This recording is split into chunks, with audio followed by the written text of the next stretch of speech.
अब मैं ज़्यादा समय न लेते हुए हमारे सेक्रेटरी मिस्टर रविंदर सिंह संधू जी को बुलाता हूं, जो अपना सेक्रेटरियल लेक्चर प्रेजेंट करें।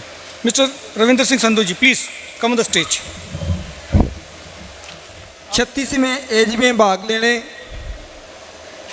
पहुंचे देश के कोने कोने से मेरे फार्मर भाई, इंटीग्रेटर, ब्रीडर भाई, फीड मिलर्स, स्पॉन्सर्स, मीडिया के साथी और पोल्ट्री सेक्टर की महान हस्तियों और भारत के लगभग सभी राज्यों से एसोसिएशनों का यहाँ पहुँचने पर स्वागत करता हूँ।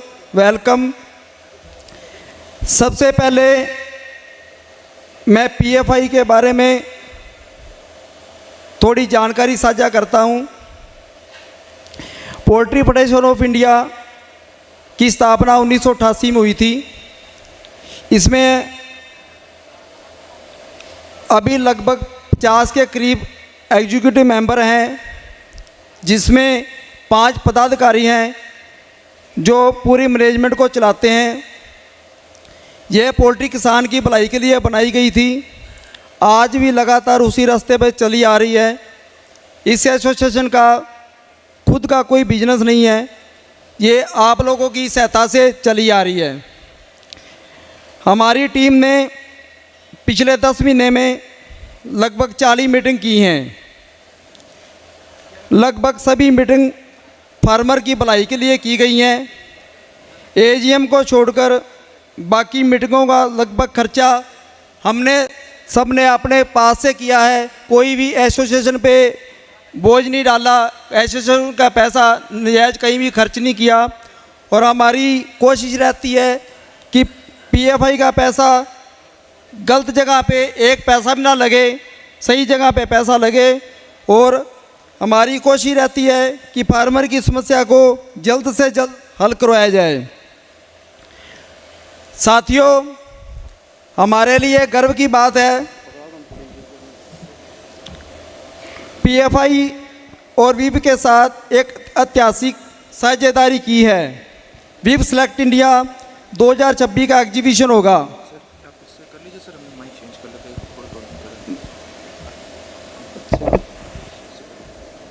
पकड़ के नहीं होगा, इसमें नहीं चलेगा ये चल रहा है सर, इसको चेंज करेंगे। अच्छा, यह अंतर्राष्ट्रीय एग्जीबिशन 22 से 24 अप्रैल 2026 को यशोभूमि कन्वेंशन सेंटर द्वारा दिल्ली में होगा।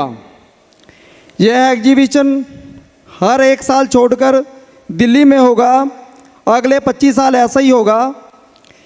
यह एग्रीमेंट 25 सालों के लिए किया गया है। इसमें पोल्ट्री सेक्टर की बहुत बड़ा फ़ायदा मिलेगा। पूरी दुनिया की एडवांस टेक्निक यहाँ देखने को मिलेगी। हमारे छोटे बड़े फार्मर भाई वहाँ पहुँच सकते हैं, उनको विदेश जाने की ज़रूरत नहीं है। ये देखने के लिए हमारे लिए गर्व की बात है कि छोटे बड़े फार्मर को एडवांस तकनीक के साथ जोड़ सकते हैं। इसकी एक झलक आपको मैं वीडियो के माध्यम से दिखाना चाहूँगा। Please video.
साथियों, फार्मर पर एक बहुत बड़ा संकट आया है।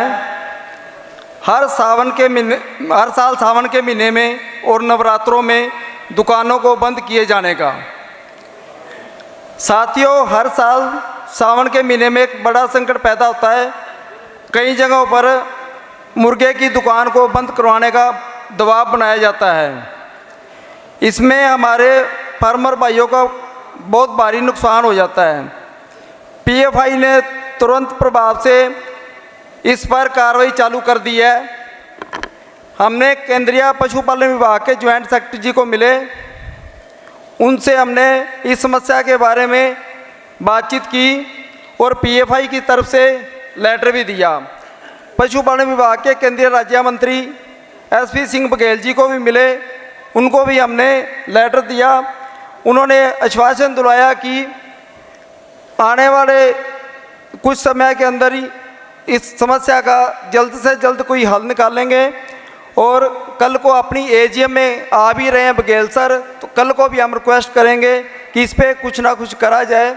तो हम चाहते हैं कि इस समस्या के लिए एक कमेटी बनाई जाए जिसमें सभी स्टेटों के, ज़्यादातर ये समस्या यूपी की है और सभी स्टेटों के इसमें लोग इकट्ठे हों, फार्मर भाई इकट्ठे हों और इस समस्या का कोई ना कोई हल निकाला जाए, क्योंकि ये समस्या छोटी समस्या नहीं है, काफ़ी बड़ी समस्या है।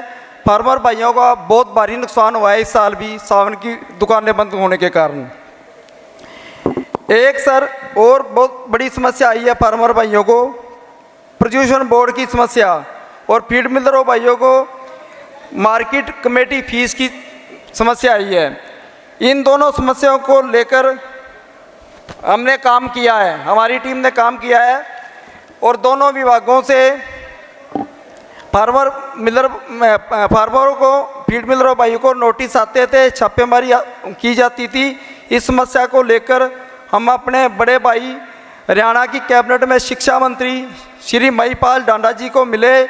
उन्होंने इस मामले को गंभीरता से लेते हुए हरियाणा के माननीय मुख्यमंत्री श्री नायब सिंह सैनी जी से मीटिंग करवाई। इन दोनों मुद्दों पर चर्चा हुई। मुख्यमंत्री जी ने की तरफ से वादा किया गया कि हरियाणा सरकार की तरफ से एक कमेटी बनाई जाएगी, जल्द से जल्द इन दोनों समस्या पे हल किया जाएगा। फिलहाल की घड़ी में फार्मर को तंग नहीं किया जाएगा। उसके बाद 2 महीने लगभग हो गए हैं, किसी फार्मर के हमारे संज्ञान में नहीं आया कि नोटिस आया हो, जहाँ पोल्यूशन वाले आए हों, जहाँ मंडी बोर्ड वाले फीस के लिए आए हों। तो अभी जल्द से जल्द हमारे को लगता है इस पर परमानेंट हल निकल जाएगा। सोया डीओसी हमारे सेक्टर की रीढ़ की हड्डी है। पीएफआई ने सोपा के साथ करनाल में एक मीटिंग की है। हमने फार्मर भाइयों की समस्या उनके सामने रखी है। मैं बताना चाहूँगा सोपा क्या है। सोपा एक सोयाबीन एसोसिएशन है जिसके अंदर प्लांट वाले मेंबर हैं और किसान भी मेंबर हैं। पोल्ट्री सेक्टर में सोया डीओसी की क्वालिटी की वजह से काफ़ी भारी नुकसान हो जाता है, लेकिन हमारे छोटे फार्मर भाइयों को पता नहीं चलता। इसमें इस साल में लगातार मिलावट की शिकायत आ रही है। काफ़ी जगह से शिकायतें आती हैं कि सोया में मिलावट आ रही है, मॉइस्चर को लेकर समस्या आ रही है, सोया में सीड की क्वालिटी हल्की को लेकर समस्या आ रही है, देखने में भी क्वालिटी अच्छी नहीं लगती, वो बर्ड को काफ़ी नुकसान करती है। और प्रोटीन को लेकर भी समस्या आ रही है। प्रोटीन का बहुत बड़ा इशू है, प्रोटीन पूरी नहीं होती। वो सोया की यूरिक एक्टिविटी में भी दिक्कत आ रही है, कच्चा सोया आ जाता है, हमारे फार्मर भाइयों को पता नहीं चलता। तो सोया डीओसी की डिलीवरी आने के बाद सोया प्लांट वाला कोई भी सुनवाई नहीं करता। सोफा के प्रतिनिधि से उन्होंने वादा किया है कि डीओसी प्लांट वालों को और फीड मिलरों को एक मंच पर बैठाकर मीटिंग करेंगे। और सोफा की आजकल इंदौर में मीटिंग चल रही है, आज और कल दोनों दिन मीटिंग है उनकी। उसके बाद आने वाले कुछ दिनों में पीएफआई के माध्यम से उनसे मीटिंग की जाएगी, जिसमें हमारे सोया प्लांट वाले और हमारे फीड मिलर भाई एक ही मंच पे इकट्ठे होंगे, उसका कोई ना कोई हल निकालेंगे। और एक हमने पोल्ट्री सेक्टर की बढ़ती हुई खपत को देखते हुए मक्का के किसानों को जागरूक किया है। दिल्ली में डीडी चैनल के माध्यम से हमारे प्रधान जी ने किसानों को जागरूक किया है कि आप मक्का हरियाणा में भी लगाओ, और हरियाणा में हमने लगभग 1000 एकड़ में ट्रायल भी करवाया है, और जिसका रिजल्ट उसमें हमारे प्रधान जी ने 20 एकड़ मक्का लगाई थी, और अच्छी क्वालिटी की मक्का लगभग उसकी इल्ड जो है 40 क्विंटल निकली है। हम सोच भी नहीं सकते कि हरियाणा में मक्का 40 क्विंटल प्रति एकड़ निकल सकती है। तो इसमें हमारे किसान भाइयों को अच्छी क्वालिटी की मक्का पैदा करें, ताकि उनको हमने आश्वासन दिलाया है कि अगर अच्छी क्वालिटी की मक्का पैदा करते हैं तो पूरी की पूरी मक्का हम पोल्ट्री में यूज कर सकते हैं। हरियाणा की पोल्ट्री इतनी बढ़िया है कि बाहर जाने की ज़रूरत ही नहीं है। हमारी टीम ने एक और बहुत बड़ा काम किया है, मुर्गे के रेट को लेकर कुछ प्रयास किए हैं।